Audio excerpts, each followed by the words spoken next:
বন্ধুরা নমস্কার, বড়দের প্রণাম, ছোটদের ভালোবাসা জানিয়ে শুরু করছি আজকে রেসিপি।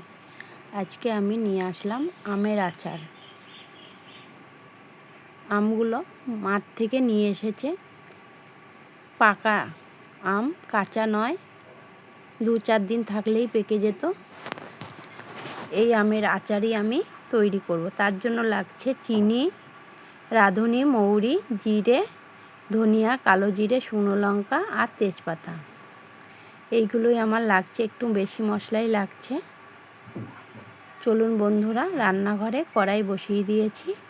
কড়াইটা গরম হয়ে গেছে। এবার আমি শুকনো খোলায় মশলাগুলো ভেজে নেব। অল্প আঁচেই ভাজবো বন্ধুরা, বেশি আঁচ দিলে ধরে যাবে নিচে, ভালো লাগবে না।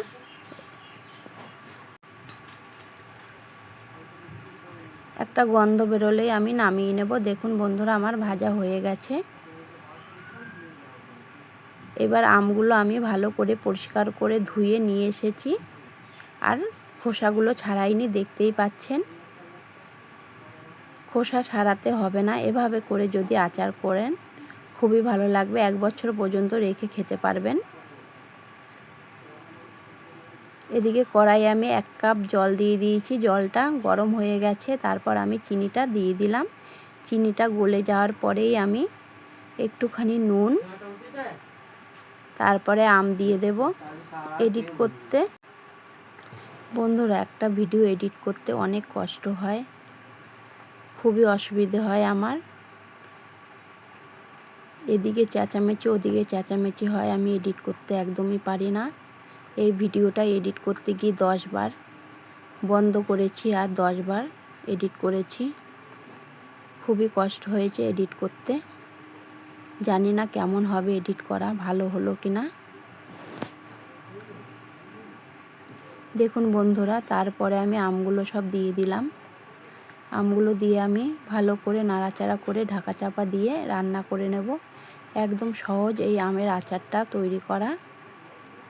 খেতে খুব দুর্দান্ত হয়েছিল, খুবই ভালো হয়েছিল। আমি অল্প করে করেছিলাম, কেউ যদি না খায় তার জন্য।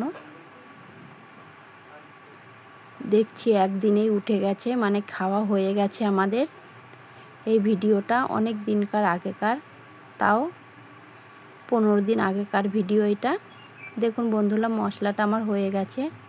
আবার আমি ঢাকাটা তুলে নিয়ে একটু নেড়ে নিলাম। এবার আমি মশলাটা দিয়ে দেবো। অর্ধেক মশলা দেব আর অর্ধেক মশলা পরে দেব। দেখতে থাকুন বন্ধুরা। বন্ধুরা পুরো ভিডিওটা দেখবেন, নালে বুঝতে পারবেন না আমি কি করে রান্নাটা করছি।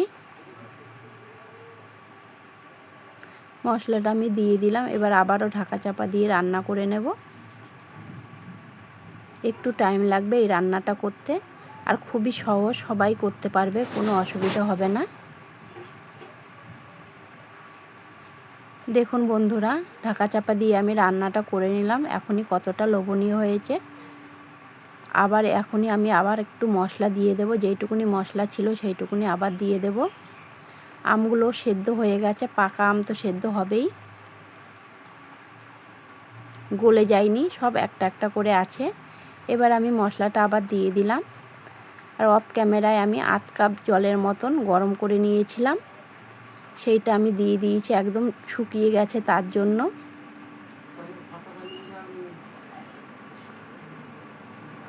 রেডি হয়ে গেছে আমার আমের আচার। কেমন লাগলো কমেন্ট করে জানাবেন। ভালো থাকবেন, সুস্থ থাকবেন, সাবধানে থাকবেন। অনেক অনেক ভালোবাসা বন্ধুদের জন্য। এতক্ষণ আমার সঙ্গে থাকার জন্য অনেক ধন্যবাদ বন্ধুদের। আবারও আসবো অন্য একটা রেসিপি নিয়ে। দেখুন বন্ধুরা, কতটা লোভনীয় হয়েছে।